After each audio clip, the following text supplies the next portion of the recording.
যেহেতু সেম খরিফ ওয়ান মৌসুমে বপন করা হয়, রোপণ করা হয়, আর এটা রবির ফসল, যদিও শীত আসলে সিমগুলো ধরে, কিন্তু সবাই চায় আগাম বাজারজাত করতে, অর্থাৎ 250 থেকে 300 টাকা কেজি দামে সিম বিক্রি করব, এই আশা নিয়েই কিন্তু সবাই চাষ শুরু করে। সম্মানিত দর্শকবৃন্দ, আশা করি সকলে ভালো আছেন। আমি উজ্জ্বল পাল, উপসহকারী কৃষি অফিসার, লালপুর, নাটোর। চলে আসলাম কৃষকের মাঠে, কৃষিকথা 24-এ। আমরা যারা সিম চাষ করি তারা সকলেই আশা করি যে ভালো একটা দামে আমার সিম বিক্রয় করব। 200 থেকে বা 300 টাকা কেজি, 250 টাকা কেজি, এই দামে সিমগুলো বিক্রয় করার আশায় সবাই কিন্তু সিম চাষ করার লক্ষ্যে মাঠে নামে। তো তাদের উদ্দেশ্যেই আজকের আমার এই ভিডিওটা তৈরি করা। যারা ভিডিওটা দেখছেন তারা এই ভিডিওটার মাধ্যমে, আপনারা যারা নতুন আছেন, সিম চাষ কখনোই করেননি, তারা শুরু থেকে যদি ভিডিওটা শেষ পর্যন্ত দেখেন তাহলে বুঝতে পারবেন যে সিম চাষ কখন বপন করতে হয় বা কখন শুরু করতে হয়, কি কি পরিচর্যা করতে হয়, কিভাবে মাদা তৈরি করতে হয়, কত দূরে দূরে মাদাগুলো তৈরি করতে হয়, এবং একটা মাদায় কয়টা করে বীজ বপন করতে হয়, এবং বীজ বপন করার আগে মাদায় কি কি সার প্রয়োগ করতে হয়, এভরিথিং বিষয়গুলো কিন্তু আজকের ভিডিওতে দেখাবো। এর পরবর্তীতে কিন্তু আমার চ্যানেলে সিম চাষের অসংখ্য ভিডিও গত বছরের দেওয়া ছিল। সিম চাষের পরিচর্যা, কি কি রোগ পোকার আক্রমণ হয়, কি কখন ফুল ঝরে যায়, ফুল সেট করার, সিমগুলোর জালি সেট করার কিভাবে করতে হয়, এই বিষয়গুলো নিয়ে কিন্তু আমার ভিডিও দেওয়া আছে এবং পরবর্তীতে আবার দেওয়া হবে, আপডেট আপনারা পাবেন। তো যারা সিম চাষ করতে চাচ্ছেন, এখনই কিন্তু আপনাকে বীজ সংগ্রহ করতে হবে। অরিজিনাল অথেন্টিক বীজগুলো আপনাকে সংগ্রহ করতে হবে বিশ্বস্ত মাধ্যম থেকে। কেরালা সিম গত বছর কিন্তু অনেক কৃষকই এই প্যাকেটের বীজ কিনে বা অনেক প্রতারক চক্রের হাতে পড়ে কিন্তু তারা, কৃষকরা ক্ষতিগ্রস্ত হয়েছে। যেন এই ক্ষতি না হয় সেই জন্য আপনারা বিশ্বস্ত জায়গা থেকে, অথেন্টিক জায়গা থেকে বীজগুলো সংগ্রহ করবেন, যেন অরিজিনাল কেরালা সিমের বীজই হয়। সম্মানিত দর্শকবৃন্দ, সিম চাষের সময় কিন্তু আসন্ন প্রায়। এখন জুন মাস চলছে, আজকে জুন মাসের হয়তো 10 তারিখ।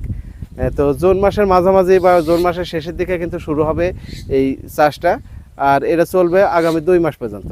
যার যখন জমি খালি হবে সে তখন কিন্তু এই সিমগুলোর বীজ বপন করবে বা চাষ করা শুরু করবে। এই জমিটা সিম চাষের জন্যই রাখা হয়েছে। চাষ দিতে হবে, প্রথমত আপনার 2-3টা চাষ দিয়ে নেবেন। চাষ দেওয়ার পরে মাদাগুলো তৈরি করতে হবে। তো মাদার দূরত্বটা কত দেবেন? আমার কৃষকদের প্রশ্ন হচ্ছে মাদার দূরত্ব। দেখেন, একটা মাদা থেকে আর একটা মাদার দূরত্ব আপনি যদি ফিটে বলেন তাহলে কিন্তু 7.5 ফিট। আমরা একটু মেপে দেখাই যে এখান থেকে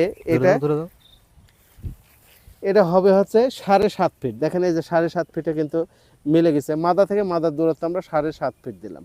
আবার এই পার থেকে যদি সারি থেকে সারি ধরি, আমরা সারি থেকে সারির দূরত্ব কিন্তু সেম, অর্থাৎ 7.5 ফিট।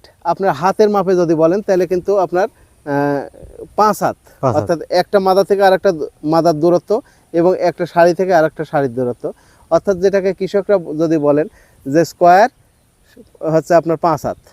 5 হাত হচ্ছে আপনার, এর যদি বেশিও দেন তাও অসুবিধা নাই। আপনার 4.5 হাত থেকে 5 হাতের মধ্যে রাখার চেষ্টা করবেন।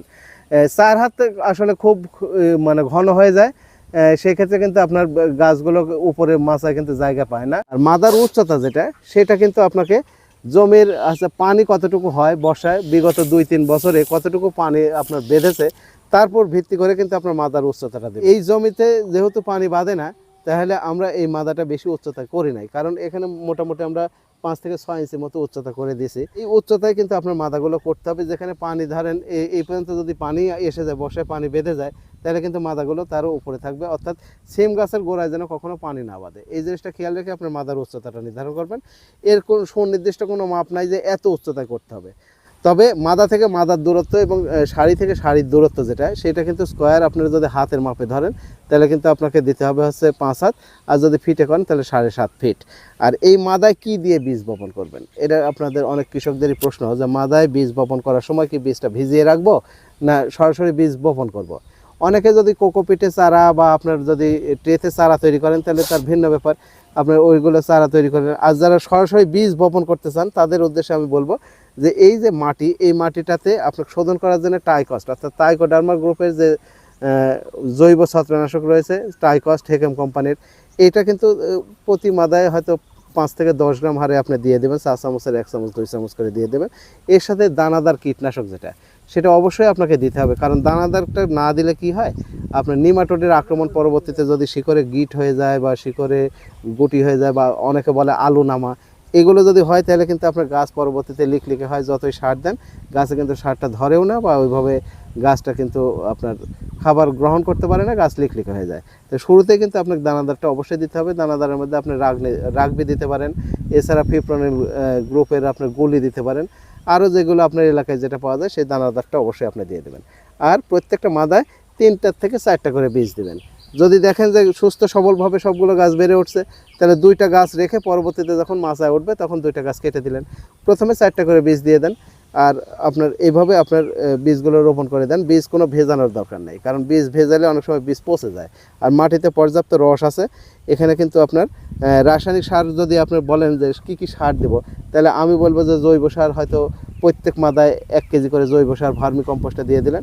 আর ওই সব সার মিলে টিএসপি 50 গ্রাম, এমওপি হয়তো 30 গ্রাম, জিপসাম হয়তো 20 গ্রাম, বোরন হচ্ছে 10 গ্রাম, এইগুলো দিয়ে আপনি 5-7 দিন কিন্তু মাদাটা রেখে দেন, তারপরে কিন্তু বীজটা দিয়ে দেন।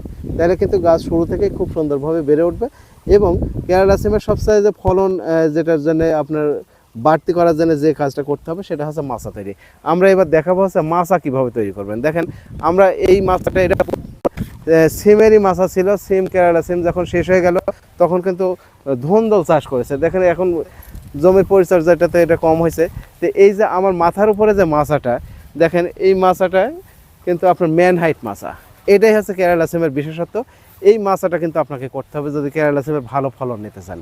তাহলে মাছা আপনি করতে গেলে আপনার মাছার হাইটটা কত দেবেন, এটা নজরুল ভাই আপনি একটু আমাকে হাইট মেপে কয় ফিটে বলবেন। 6 ফিট? 6 ফিট 1 2 3 4 5 ইঞ্চি, 6.5 6.5 ফিট। দেখেন এখানে আমি দাঁড়ায় আছি, এই যে যে সুতাগুলো দেখতে পাচ্ছেন আমার মাথার উপরে কিন্তু। আর এই মাছগুলো কিন্তু কোনো পোঁতা নাই, এটা কিন্তু একবারে স্বর্ণের উপরেই আছে, কিন্তু এমনভাবে কৌশলে করা। ওই পাশে যদি আমি একটু দেখাই, দেখেন এখানে প্যাকিং দেওয়া আছে, এই যে টানা, এটা নিচে খুঁটি আছে, এই নিচে কিন্তু প্রায় 2 হাত মতো পুঁত দিয়ে এখানে খুঁটি দিয়ে এই যে টানা দিয়ে দিছে। আর এই যে বাঁশের মাথাগুলো ছিদ্র করে এর ভিতর দিয়ে এই যে আপনার টায়ারের যে তার সেটা ব্যবহার করা হয়েছে। আর ভিতর দিয়ে প্রতি 7 থেকে 8 ইঞ্চি এরকম পরপর কিন্তু 6 ইঞ্চি পরপর এরকম সুতা দিয়ে দিছে, এই পাশেও সুতা এই পাশেও সুতা। আর মাঝখানে যেটা এটা কিন্তু এটা টায়ারের তার। এইভাবে কিন্তু আপনাকে মাছাটা করতে হবে।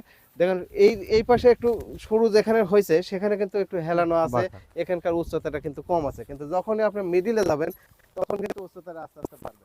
এটা কিন্তু এটা এই যে যেটা টায়ারের সুতা এইদিকে একটা গেছে, এইদিকে একটা গেছে, এইভাবে এইদিকে একটা, এদিকে এইভাবে কিন্তু দেখেন খুঁটিটা কিন্তু এই তারের সাহায্যেই ধরে রাখেছে।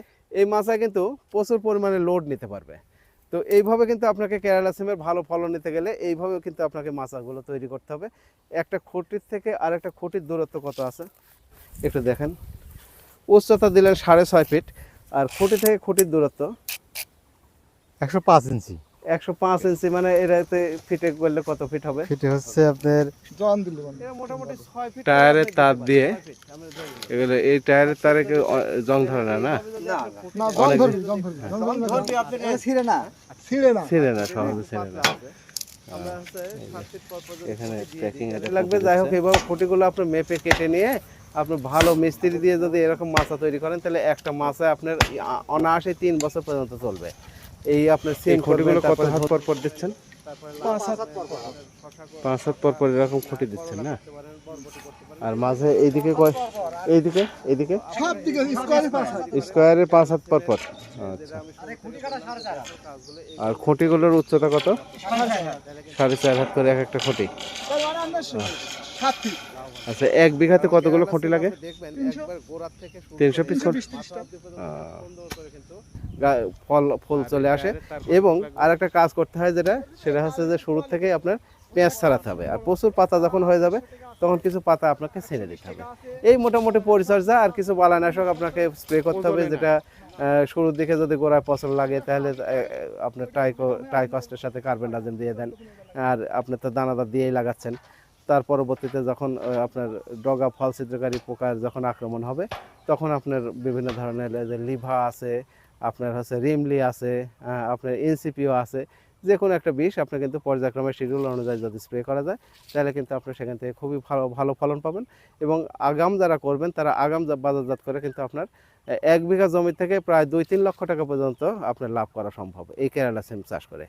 তো সম্মানিত দর্শকবৃন্দ, যারা ভিডিওটা শেষ পর্যন্ত দেখলেন, আশা করি আপনারা উপকৃত হবেন। এবং আপনাদের কাছে অনুরোধ একটাই, ভিডিওটা শেয়ার করে আপনার অন্যান্য কৃষকদের এটা আপনার একটু দেখার সুযোগ করে দেবেন। আর ভিডিওটি ভালো লাগলে অবশ্যই আপনাদের কাছে লাইক, কমেন্টস, শেয়ার প্রত্যাশা করতেই পারি। আর যারা আমার চ্যানেলে নতুন, অবশ্যই চ্যানেলটা সাবস্ক্রাইব করে রাখবেন। পরবর্তীতে দেখা হবে নতুন কোনো কৃষি কথা নিয়ে। আর কেরালা সিমের আপডেট কিন্তু আমি শুরু থেকে দিতেই থাকবো। এটা আমার চ্যানেলের সাথে যারা যুক্ত থাকবেন, যারা আমার হোয়াটসঅ্যাপে যোগাযোগ করবেন, আমরা কিন্তু তাদেরকে পরামর্শ দিতে পারবো। আপনার যে কোনো সমস্যা হলে ফসলের আপনার যোগাযোগ করলে আপনার সেখান থেকে আপনার কিন্তু দারুণ একটা পরামর্শ আপনার সাথে আলাপ আলোচনা করে আমরা কিন্তু বিগত বছরেও দিয়েছি, এবারও আশা করতেছি দিব। তো আপনারা আমাদের সাথে যুক্ত থাকেন, সকলের সুস্বাস্থ্য এবং মঙ্গল কামনা করে এবং কেরালা সিম চাষ করে অধিক লাভবান, অধিক মূল্যে বাজারজাত করে আপনারা নিজেরা স্বাবলম্বী হন, দেশকে সমৃদ্ধ করেন, এই শুভকামনা রেখে শেষ করছি। ধন্যবাদ প্রিয় দর্শক, ভালো থাকবেন সকলে। আর নজর রাখবেন কৃষকের মাঠে, কৃষি কথা 24-এ। ওকে।